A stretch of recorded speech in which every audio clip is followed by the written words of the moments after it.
New Negro Podcast. This is the New Negro Podcast, and at last I got your attention.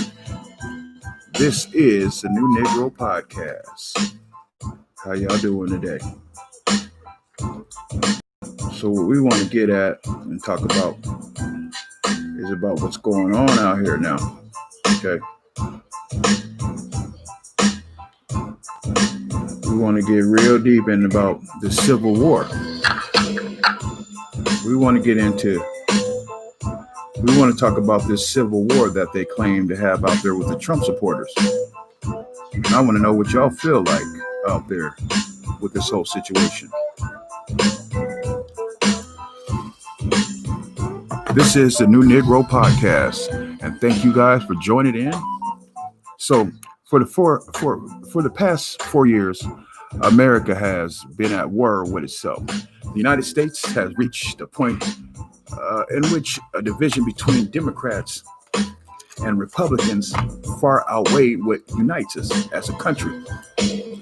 Taking the politics out of the 2016 election, Trump directly brought racism and xenophobia as a driving force behind his platform. Then he used his first term in office to explain in our nation, exposing the hostile division that he had always been present. Okay. See, the 2020 election will be almost consequential in the recent history of the United States, determine whether America will be fractured under Trump's fascist government or under Joe Biden's more progressive one. All right, can y'all hear me? After experiencing the disaster of Trump's 4 years in office, many independents and moderates who previously voted for the president have shifted their support to the former vice president, Biden. Not only does he maintain a commanded national lead over Trump, but he's also ahead in key battleground states and presents himself as competitive in the history, Republican state of Texas, which has always been red. All right. Now, however, even if Biden can secure the electoral votes, the possibility of civil war may loom in the country's future. For the first time in presidential history, Trump has refused explicitly to leave, that he wouldn't accept the results of the election and allow for a peaceful transition of power, continuing his ploy of deeming anything that questions him fake. Trump has used the last stage of his campaign to portray mail-in ballots as fraudulent and inaccurate. This has produced paranoia among his supporters around the validity of the truthness of his election, setting up a possibility of Trump contesting the results of Biden victory. See, but here's the thing, though. Trump's claiming all this, but let's get down and dirty, okay? Let's get back to the point of let's get down to Hillary's when they ran, right? Now let me tell you something. The reason why this man thinks all this shit is so fake, when he says stuff like that, that's mean because that's what he's up to, what he's done, and that's why he doesn't believe in it. Because what they did to Hillary, he cheated his way to become president, and he thinks it's coming back on him. And he thinks somebody else is doing it back to him because of what he did. He's the first cheat, the first fake president America's really, well, I can't say that, but that I've known in my time, okay?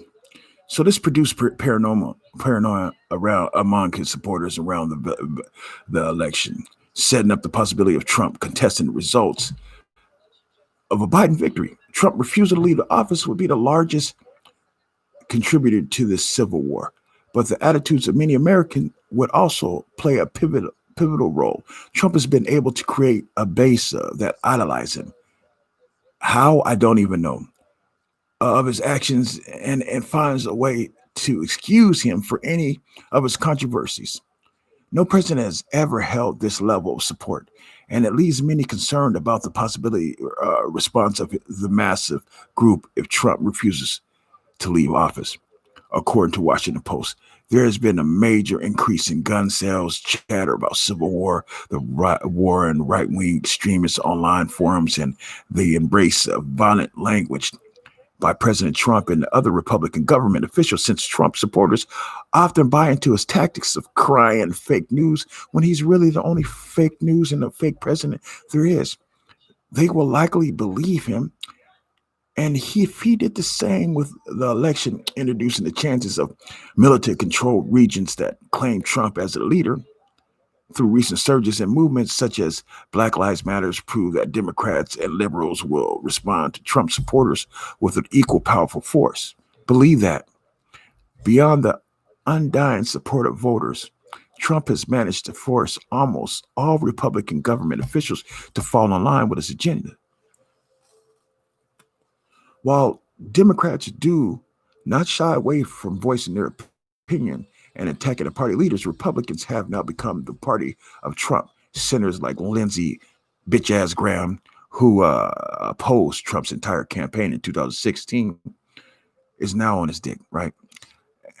And now vocal defenders of his policy. Just fake-ass, no nuts-ass men that can't even speak up.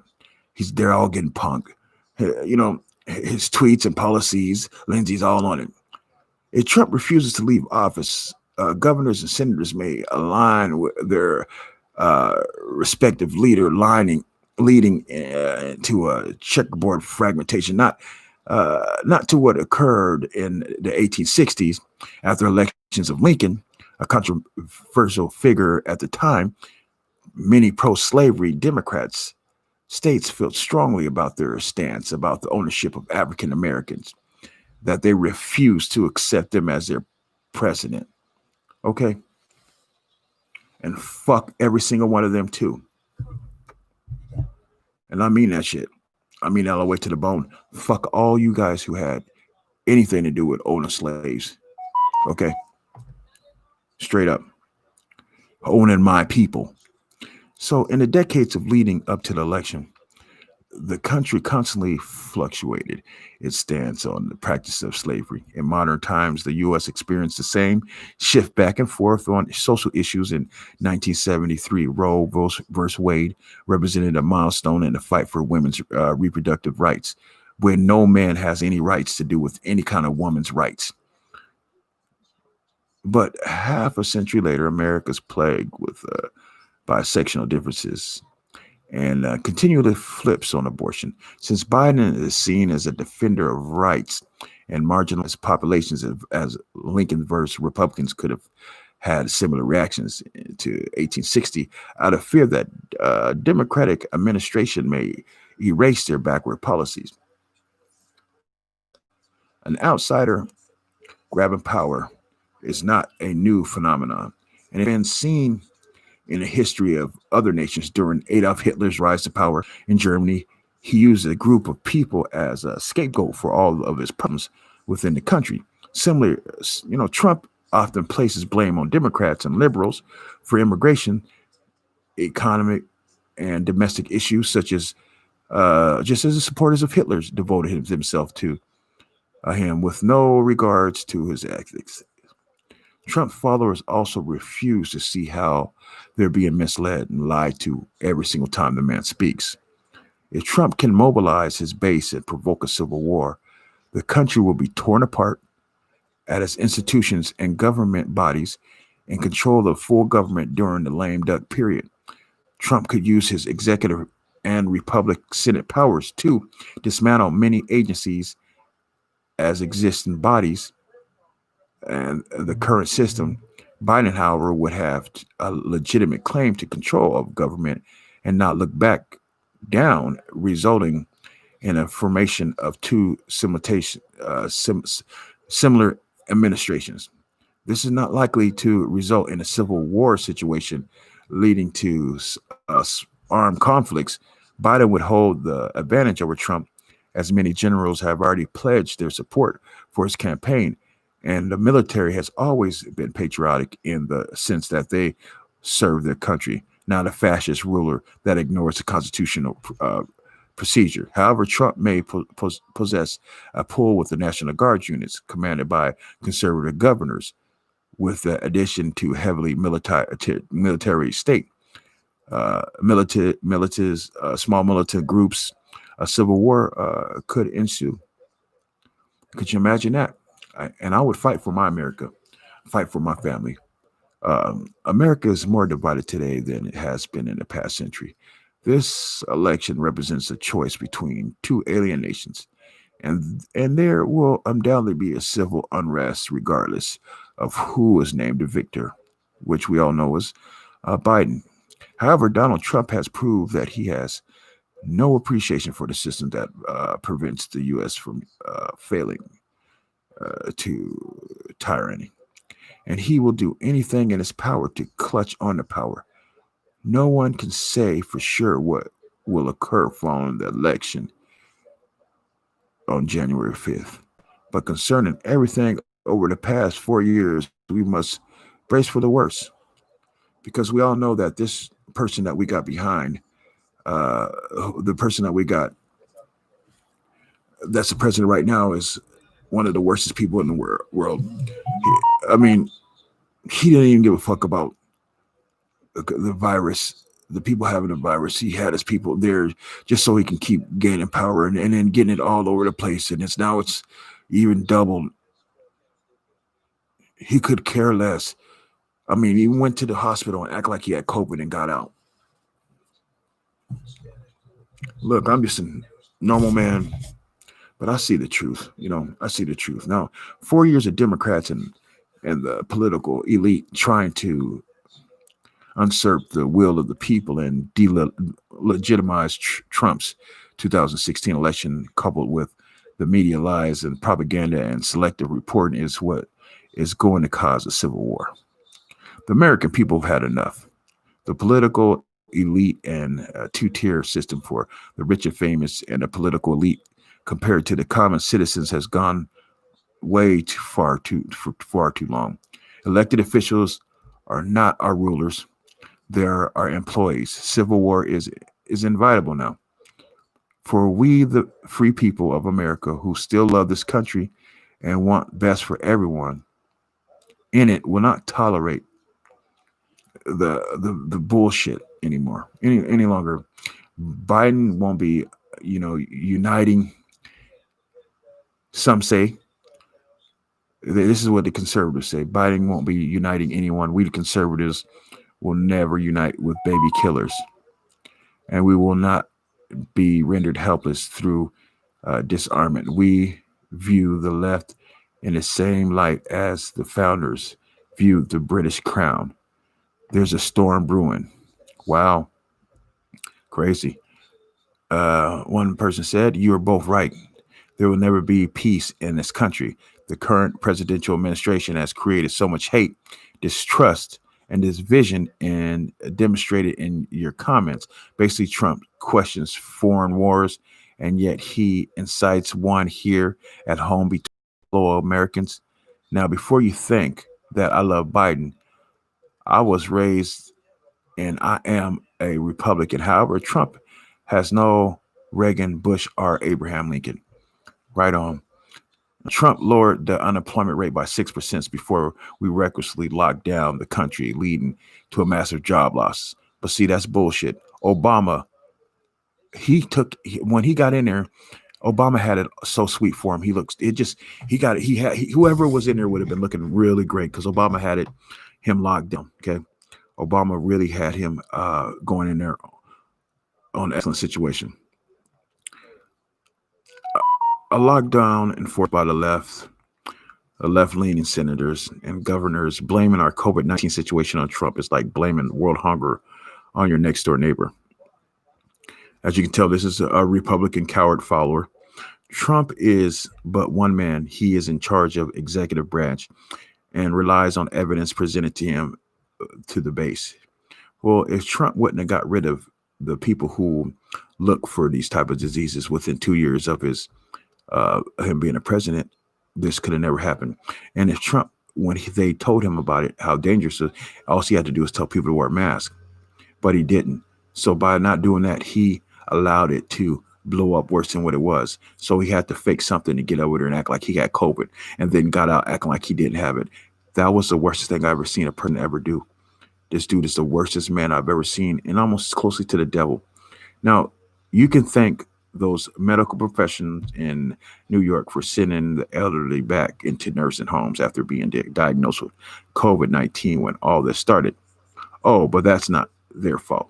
They don't know how bad COVID-19 was toward the elderly, but Trump somehow did.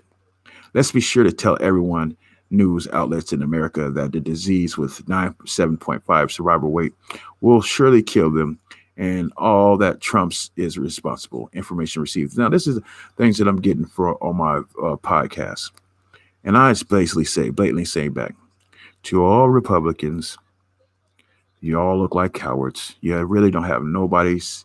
You don't have nobody stepping up, saying anything like a John McCain, and you just look like cowards.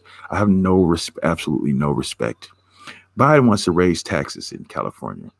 Bullshit. For those making over 40, 100,000 or more, does that sound fair to you? After going to school for 10 to 15 years and earning your way to success, only to have over half of it literally taken from you. The plan will destroy America's dream, small business owners, and take away any desire to climb out of poverty or lower income. If you think that he's only going to raise taxes on the rich, then you don't know how taxes work. Trump saved Americans from over $64,000 trillion by lowering our taxes.